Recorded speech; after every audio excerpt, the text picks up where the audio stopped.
Magandang araw sa lahat ng Panginoong magmamanok. Again, hindi ako magsasawa na magpaalala sa inyo sa mga tinding epekto ng mainit na panahon. Kayo man ay nagtetesting ng performance ng inyong mga palahi o nag-off-season breeding, apektado ng init ng panahon ang itlog ang mga manok natin hanggang sabungan. Mukhang tuloy-tuloy ang pag-aalaga ng ating mga breeders ng kanilang mga manok. Sabi ko nga, mula breeding hanggang sa sabungan. Ang concerns naman ng ating mga kasamahan na iba ay yung tungkol sa range. Tingnan natin ang mga issues na nire-raise nila. Halimbawa, Kalay Belen. Dok, paano maiwasan masira ang pitso ng cockerel? Yung iba kasi nagkakaroon ng lubog ang pitso pag sila ay nasa range. Thank you po, pa-shoutout from Saudi. Ang layo na pala nararating natin, pati sa Saudi, meron na tayong follower doon. Kalay Belen, yung lubog ang pitso na napansin mo nung sila ay nasa range, maaring dalawang bagay yan. Pwedeng genetics. Ito yung crooked breast o yung tinatawag nilang double-breasted. Kung minsan namamana yan, baka hindi mo lang napansin nung sila ay maliit pa, pero nung sila ay nasa range, pag nahawakan, mahalata mo yung lubog na pitso dahil crooked breast or double-breasted para may hati yung pitso. Yung iba naman, pag sila ay humahapon sa mga puno, kung minsan madalas tumama yung pitso, kaya kung minsan lumulubog. Kung minsan pang nasusugatan, nagkakaroon ng breast blister. Kaya pag nangyari yon, nasisira yung breastbone kaya lumulubog ang pitso. So, mas mainam alamin mo ang dahilan para mabigyan natin ng specific na solusyon. Kung yan ay genetics, hanapin mo yung tatay at nanay. Kung yan ay nasisira dahil sa hapunan, baka gumawa ka ng paraan para hindi laging tumatama yung breastbone doon sa hinahapunan ng ating mga manok sa range. Ito naman ay galing kay Empoy. Yung napapansin daw niya sa range, merong mga manok na yung ulo at leeg ay nakasayad sa lupa. Empoy, na-discuss ko na ito yung nakaraan. Tignan mo sa thumbnail ng EDT. Ito yung limber neck. Lahat ng detail at kung paano i-address yung limber neck ay na-discuss ko na. Yung binabanggit mo rito na range paralysis, na-discuss ko na rin to under Marex kasi ang laki ng probabilidad na yung mga namimilay na manok mo sa range ay dahil sa Marex. May binabanggit ka rin dito, marami kang nilista rito, ito yung pangatlo mo. Pwede bang tamaan ng cocci pag nasa range na? Okay, Empoy. Kahit nasa range na, kung hindi na-expose ng cocci nung siya ay maliit pa, pwede pa rin tamaan ng cocci yan.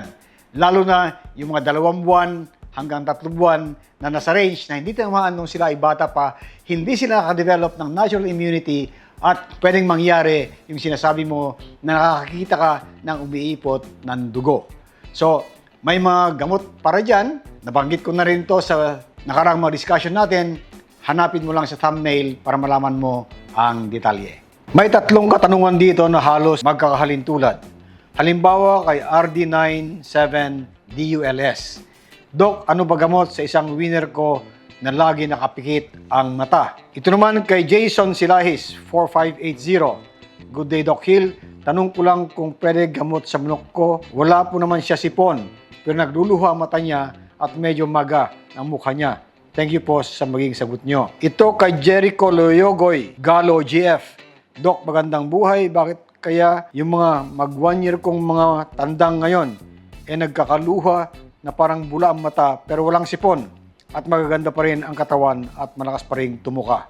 Apparently, puro eye problems ang nababanggit dito. Dahil nagluluha o namamaga ang mata pero walang sipon.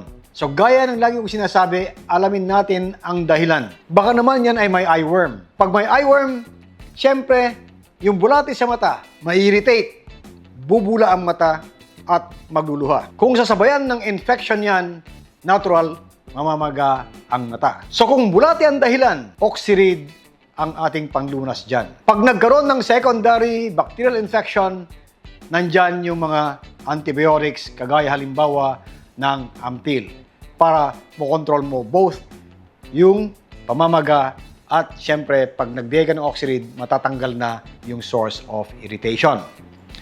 Halimbawa naman, kung yung lugar mo ay napakataas ang ammonia level, ito ay lalo na doon sa mga nasa range na mayroong barn. Pwede ring magluluha ang manok dahil sa ammonia. So kung ammonia ang dahilan, ibig sabihin, linisin mo yung mga ipot, kaya sila ang source ng ammonia. Kung ang dahilan naman ng pagluluha ay dahil ba alikabok sa farm, lalo ngayong summer ngayon, siyempre mas mainam, basain mo ng konti yung lugar kung saan sila nandun para mabawasan ang alikabok. Mas mainam nga sana kung yung lugar mo, yung range nila ay may mga damo para mabawasan ang alikabok. So as usual, alamin natin ang dahilan para mabigyan ng specific na solusyon. O baka naman, may sipon na hindi mo napapansin. Baka iyon ang dahilan, then magbigay ka ng mga gamot laban sa sipon gaya ng ambroxetil pag sila ay nasa range or amtil pag sila ay nakatali na. Galing naman to kay Limuel Labe JP 4KK. Doc, good day. Tanong ko lang po, kapag nahalo na ang vaccine sa diluent niya, kailan pa bang ibalik sa lagayan na may ice or no need na po? Okay, Limuel. Pag yung bakuna na tinimpla mo ay mauubos in less than an hour, hindi kailangan ibalik sa may yelo. Maliban na lang kung nagkakaroon ka ng breaks in between at palipat ka ng halimbawa ng range kung saan ka nagbabakuna or brooder kung saan nagbabakuna, in between, pwede mong ilagay sa yelo habang hinihintay mo yung next batch na babakunahan. Pero kung diretso ang pagbabakuna mo at matatapos within 1 hour, no need na ilagay sa yelo. Kasi pagkatapos ng 1 hour at hindi naubos yung vaccine, baka biglang bumaba na ang potency ng bakuna. Ito naman ay galing kay Warley Cercedillo, 663. Mycoplasma naman, Doc. Kailangan na ba ng bakuna para di na matamaan ng mycoplasma? Okay, Warley. Ang mycoplasma ay isang bakterya. Ang mycoplasma ay pwedeng ibakuna pag yung farm mo ay madalas tamaan ng mycoplasma. Dahil ang mycoplasma ay nakakatulong para magkaroon ng panlaban doon sa field mycoplasma na tumatama sa farm mo. Ganun pa man, ang efficacy ng mycoplasma vaccine ay hindi kasing taas ng mga vaccine viruses. Yung mga vaccine viruses gaya ng mga peste, ND, IB, mga ganyan, mga 90% pataas ang kanilang efficacy rate. Ang mga bacterines, gaya ng mycoplasma, mas mababa, mga 70 to 80% lamang. Pero malaking bagay na pag nakabakuna ka, kasi pag tamaan man ng mycoplasma ang farm mo, pag ginamot mo ng antibiotic gaya ng ambroxetil o kaya amtil, mabilis mag-respond yung manok na yan. Dahil pag binigyan mo ng gamot, ang bakterya nandun sa loob ng katawan ay mamamatay. Pero hindi na mauubos yan. Pero yung natitirang bakterya, yan naman ay kayang kontrolin ng bakuna. Dahil yung immune system, siya ang magtatrabaho para yung naiwan na hindi napatay ng antibiotic, siya naman ang papatay o mag-inactivate doon sa mycoplasma na iiwan pa sa loob ng katawan. So makikita mo, ang mycoplasma vaccine at ang antibiotic panlaban sa mycoplasma ay magkatuwang. Sila ay complementary. Yung antibiotic, ibababa yung level ng microorganism na mycoplasma, yung matitira ay pupuksain naman ng antibodies galing sa bakuna. Ito naman ay galing kay Tyler Renacia. Doc, good day. Tanong ko lang po, pwede po ba lagyan ng feeds ng baboy tulad ng pre-starter ang feeds ng manok para madali silang tumaba? Tyler, ang nutritional requirements ng manok at ng baboy ay magkaiba. Mas mainam, bumili ka ng mga feeds na para sa manok kasi iba yung pangailangan ng baboy. Napakarami ngayon mga feed companies na nagsusupply ng pagkain para sa alaga nating manok. Ito ay ang manok panabong. Very specific para sa mga game fowls. Kung sakali mang maubusan ka ng specific na feeds para sa game fowls, yes, pwede kang gumamit pansamantala ng feeds para sa broiler at layer. Pero pag meron na ulit supply nung para sa game fowl, mas mainam, yun ang gamitin mo. Kasi ang ating mga nutritionist ay nag-formulate na ngayon ng mga feeds na very specific for game fowls para sa specific na pangailangan ng ating mga alaga.